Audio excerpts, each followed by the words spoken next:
నేను నా గురించి చెప్పుకోవటం కాకుండా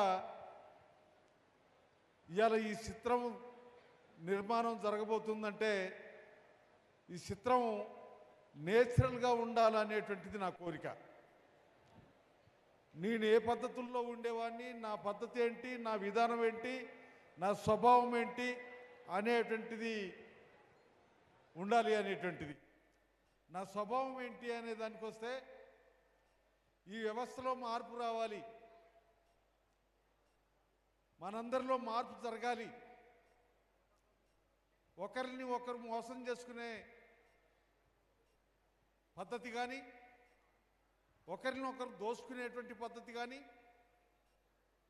ఇక్కడ చిన్నోడు పెద్దోడు అనేటువంటి తేడా కానీ లేనటువంటి వ్యవస్థ కావాలని చెప్పి నేను కోరుకుంటున్న నా స్వభావం అది.